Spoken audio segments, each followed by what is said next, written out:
प्रदेश media प्रभारी मनवीर चौहान ने कांग्रेस पर बड़ा हमला बोला है। चौहान ने कहा कि कांग्रेस पार्टी को सिर्फ और सिर्फ अपनी राजनीतिक रोटियां सेकने की आदत है।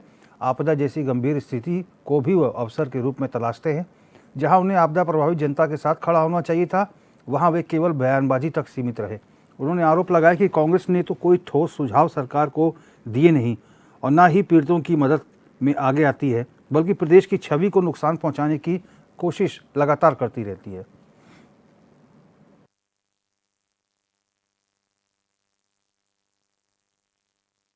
कांग्रेस पार्टी को सिर्फ और सिर्फ अपनी राजनीतिक रोटियां सेकनी है। वो आपदा को भी अवसर के रूप में तलाशते हैं। जहां उनको आपदा को लेकर के सरकार को अपने सुझाव देने चाहिए। आम जनता के साथ जो आपदा से पीड़ित है उनके साथ खड़ा होना चाहिए था, लेकिन उसके उलट वो केवल बयानबाजी तक सीमित रह गए हैं और प्रदेश की केवल छवि को खराब करने का प्रयास करते हैं और केवल राजनीतिक रोटियां अपनी बयानबाजी करके सेक रहे हैं। बीजेपी विधायक विनोद चमोली ने प्रदेश की आबो हवा और संस्कृति को बिगाड़ने वालों पर कड़ा रुख अपनाया है।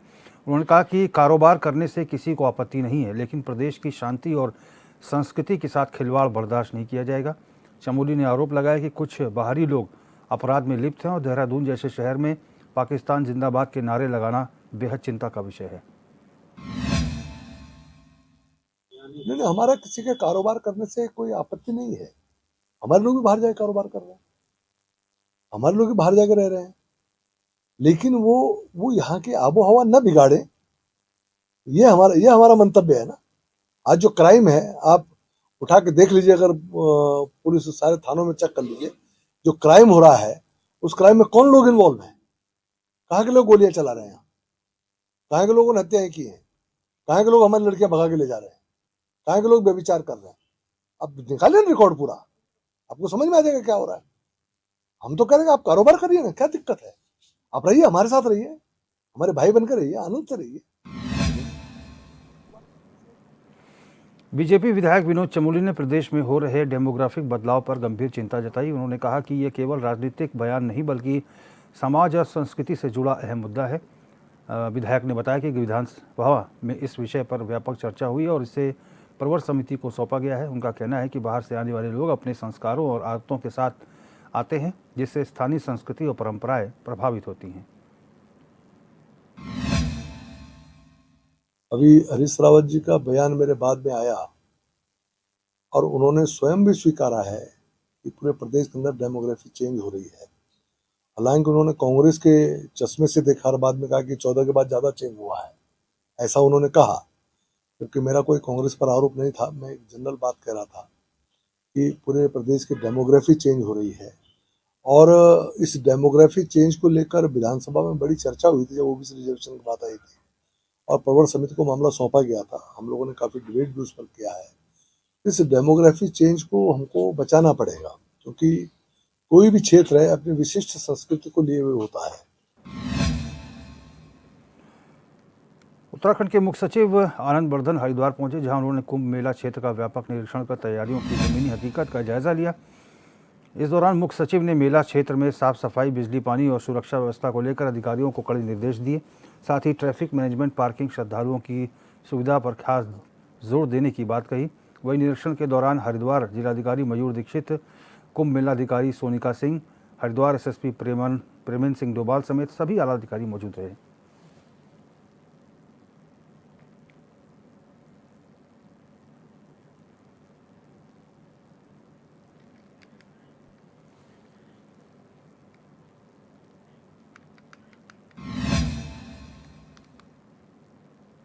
तो यहाँ पे बता दें आपको कि मुख्य सचिव आनंद बर्धन हरिद्वार पहुंचे, जहां उन्होंने कुंभ मेला क्षेत्र का व्यापक निरीक्षण किया। मनोज कश्यप हमारे संवाददाता जानकारी के साथ जुड़ गए। मनोज, आनंद बर्धन मुख्य सचिव खुद पहुंचे हुए थे, क्या कुछ उन्होंने जायजा लिया मेला क्षेत्र का? विक्रम, जिस तरीके से 2027 में कुंभ मेले का आयोजन होने जा रहा है, तो उसकी जो तैयारियां थी वो अभी से शुरू कर दी गई है। हालांकि अब से पहले भी जब उत्तराखंड मुख्यमंत्री पुष्कर सिंह धामी हरिद्वार पहुंचे थे तो उन्होंने व्यापारियों के साथ में बैठक भी की थी, और यहाँ पे व्यापारियों के जो सुख सुविधाएं तमाम चीजों को लेकर भी ध्यान में रखते हुए यहाँ पे जो विकास कार्य है और जो यहाँ पे हरिद्वार कॉरिडोर की जो बात रखी थी उसका जो निर्माण हो रहा था, तमाम चीजों को लेकर इससे पहले व्यापारियों के साथ बैठक हुई थी। इससे पहले भी मुख्य सचिव जो थे वो हरिद्वार पहुंचे थे, अधिकारियों के साथ में बैठक ली थी। लेकिन अब जिस तरीके से आज मुख्य सचिव हरिद्वार पहुंचे, सबसे पहले उन्होंने हरिद्वार पहुंचकर हर की पौड़ी से लेकर जो चंडी घाट है या फिर तमाम जो बस स्टॉप्स है और यहाँ पे जो अन्य मुख्य चौक है वहाँ का निरीक्षण किया। हालांकि निरीक्षण अभी भी चल रहा है। इसके बाद जो मुख्य सचिव है आनंद वर्धन, वो मीडिया के साथ एक प्रेस वार्ता भी करेंगे। कुंभ मेले को लेकर तमाम जो जानकारी होगी वो मीडिया के साथ भी साझा करेंगे। हालांकि अभी तमाम जो अधिकारी, चाहे जिलाधिकारी हरिद्वार की बात कर ली जाए और जो एसएसपी है वो भी उनके साथ में निरीक्षण कर रहे। तमाम जो कुंभ मेला अधिकारी और जो अन्य विभाग की जो अधिकारी है, तमाम लोग उनके साथ में निरीक्षण कर रहे। पूरे आज हरिद्वार का निरीक्षण किया जाएगा। ये देखा जाएगा कि कुंभ मेले को भव्य दिव्य बनाने के लिए जो मुख्य चौक जो है उनको आध्यात्मिक रूप किस तरीके से देना है, यहाँ पे कहाँ कहाँ लाइटिंगों का काम होना है, जो आज स्थायी पुल होते हैं उनका निर्माण कब से और कब तक जो है शुरू होगा। इससे पहले मुख्यमंत्री पुष्कर सिंह धामी ने वीसी के माध्यम से तमाम जो अधिकारी थे, जिलाधिकारी थे हरिद्वार के, उनके साथ में एक वीडियो कॉन्फ्रेंसिंग बैठक भी की थी। और बैठक में भी ये दिशा निर्देश दिए थे कि यहाँ पे जो तमाम जो टेंडर होने कुंभ मेले के वो समय से हो जाए। हालांकि टेंडर प्रक्रिया को लेकर ठीक है मनोज, बहुत बहुत धन्यवाद, बहुत बहुत धन्यवाद आपका तमाम जानकारी के लिए। आगे बढ़ेंगे। चंपावत जिले में हो रही मूसलाधार बारिश से टनकपुर पिथौरागढ़ राष्ट्रीय राजमार्ग 4 दिन खुलने के बाद एक बार फिर से राष्ट्रीय राजमार्ग बस्तियां, स्वाला और तिफिनटोफ के पास भारी मलबा आने से बंद हो गया। लगातार मूसलाधार बारिश और मलबा आने से राष्ट्रीय राजमार्ग खोलने में काफ़ी दिक्कतें आ रही हैं। स्वाला में बंद सड़क को 12 दिन के बाद एनएच के द्वारा कड़ी मशक्कत के बाद खोला गया था, पर 4 दिन के बाद ही एनएच एक बार फिर से बंद हो गया है, जिस कारण राष्ट्रीय राजमार्ग में यातायात पूरी तरह से ठप हो गया है। लगातार ऑल वेदर सड़क के बंद होने से क्षेत्र की जनता को काफ़ी नाराज़गी हो रही है।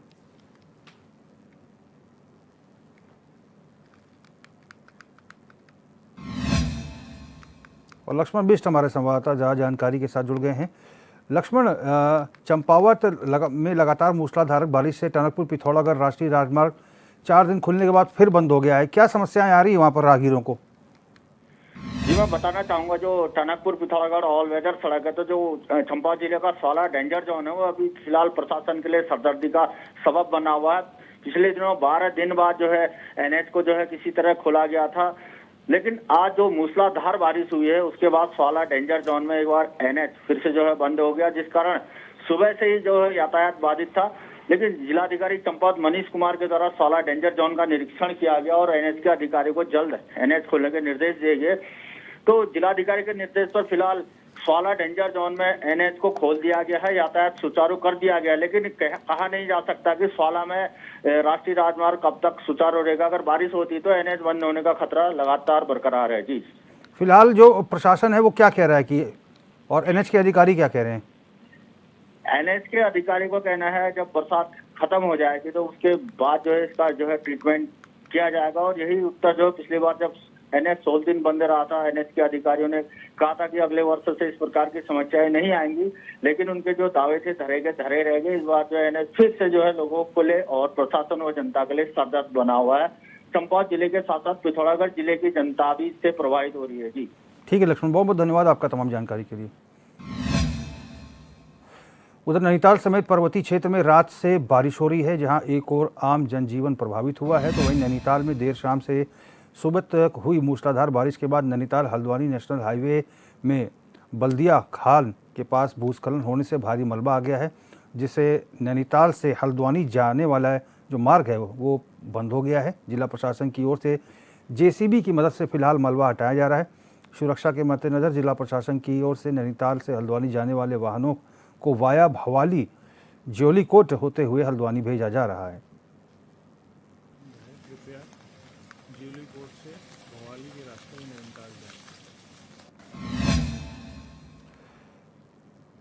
बड़ी खबर उत्तरकाशी से है, जहां आपदा प्रबंधन उत्तरकाशी की सूचना के आधार पर एसडीआरएफ की ओर से वेलक बुग्याल में फंसे पर्यटक को सुरक्षित रेस्क्यू किया गया।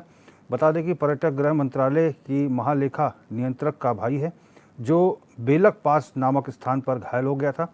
वहीं सूचना मिलने पर एसडीआरएफ उजेली की टीम ने आईटीबीपी टीम के साथ मिलकर घायल व्यक्ति को स्ट्रेचर के माध्यम से बेलक पास से 10 किलोमीटर पैदल मार्ग से सुरक्षित लाकर जिला अस्पताल में भर्ती कराया है।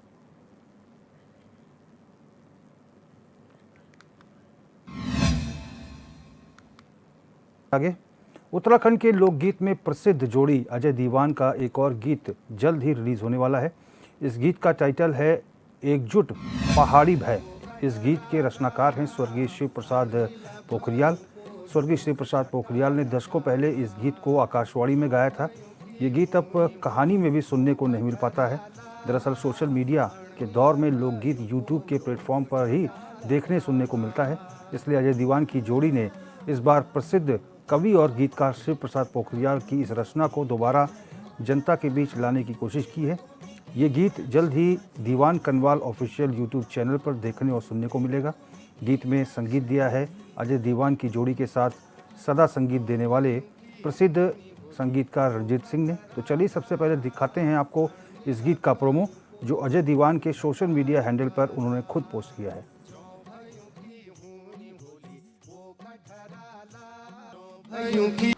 हमारा लोक गायक श्री दीवान सिंह कनवाल जी और डॉक्टर अजय ढोंडियाल जी का स्वरोमा एक बहुत मधुर गीत आदरणीय श्री प्रसाद पोखरियाल जी को जौ भाइयों की होनी होली सी कठाराला अणमेल भाइयों को लोग ठटा लगाला। बहुत अच्छो गीत है। हम रेडियो के माध्यम से ये गीत सणी बचपन बिटिन सुनदा आयो और ये गीत बहुत अच्छो बोलू।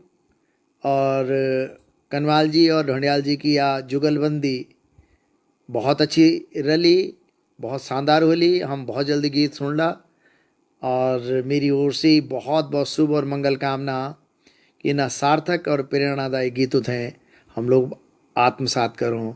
बहुत बहुत शुभ और मंगल कामना। बहुत छोटे थे हम जब एक गीत गाते थे, जौ भाइयों की होनी होली वो कठराला अणमिल भाइयों की लोग ठटा लगाला। पता नहीं आकाशवाणी से आता था या ऐसे ही कहीं सुनते थे, लेकिन हम गाते थे इस गीत को और अब बोल बाल से गए थे। अभी मैंने एक प्रोमो देखा इस गीत का, अजय ढोंडियाल और दीवानदा इस गीत को गा रहे हैं और इस जोड़ी की खासियत ये है कि 4 गीत भोले बिसरे 4 कुमाऊनी गीत लेकर ये पहले आ चुके हैं, जिनमें शेरदा अनपढ़ का गीत है, हीरा सिंह राणा का गीत है और अब ये पहला गढ़वाली गीत लेकर आ रहे हैं और प्रोमो इसका आया है तो बहुत अच्छा मुझे लगा। और वो बचपन के दिन जब इस गीत को हम गाते थे तो वो दिन मुझे याद आ गए। मैं उम्मीद करता हूं कि जिस तरह से प्रोमो में बहुत सुंदर बहुत अच्छा ये लग रहा है, तो मैं उम्मीद करता हूं कि इस गीत को पहाड़ के समाज के लोगों को का और खासकर युवा पीढ़ी का बहुत समर्थन मिलेगा, बहुत प्यार मिलेगा, जैसे इनके पिछले 4 कुमाऊनी गीतों को मिलता है। मैं अजय और दीवानदा को शुभकामनाएं प्रेषित करता हूं। आज सूत्रों से पता लगा कि अजय ढोंडियाल जी, डॉक्टर अजय ढोंडियाल जी और अल्मोड़ा के एक बेहतरीन गायक, लोक गायक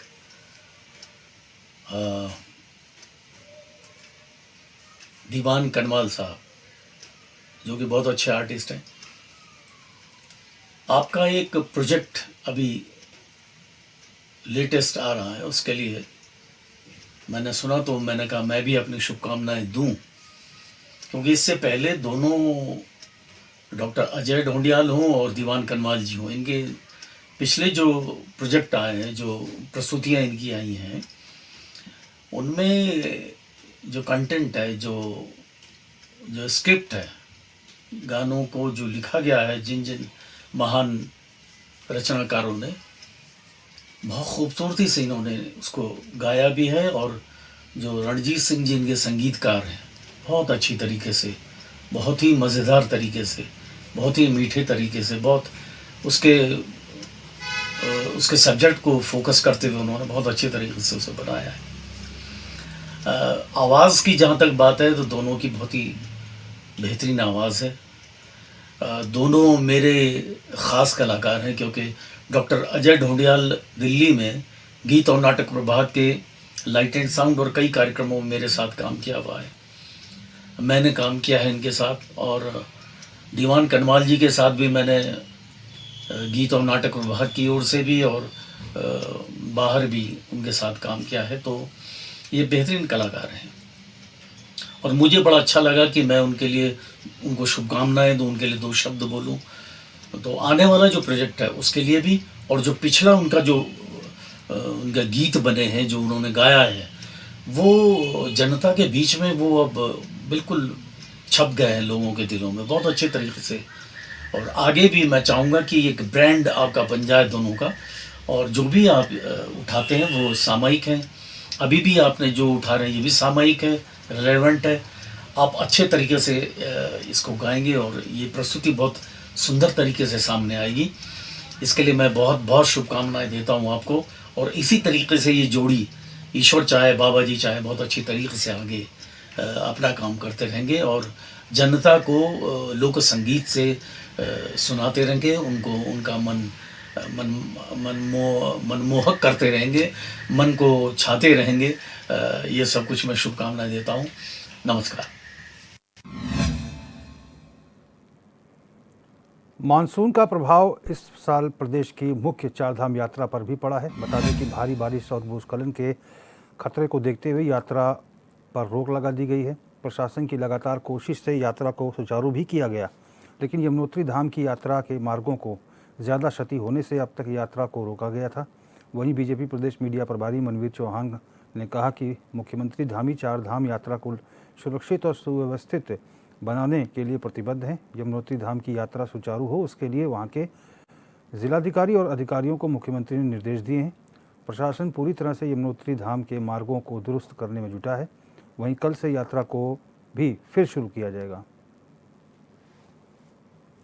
देखिए, आदरणीय मुख्यमंत्री पुष्कर सिंह धामी जी की चार धाम यात्रा को सुचारू, सुव्यवस्थित और सुरक्षित यात्रा कराने के लिए प्रतिबद्ध हैं और उनके द्वारा यमुनोत्री में जिस तरह से जो रोड खराब वहां पर हो रखी है उसको लेकर के अधिकारियों को निर्देश दिए गए हैं कि तत्काल प्रभाव से वहां पर रास्ते को खोला जाए। और इसको लेकर के आदरणीय मुख्यमंत्री से मैंने भी और एक प्रतिनिधिमंडल के साथ मुलाकात की थी और उनके द्वारा तत्काल प्रभाव से जिलाधिकारी और गढ़वाल कमिश्नर को निर्देशित किया गया कि तत्काल प्रभाव से यात्रा को वहां सुचारू किया जाए।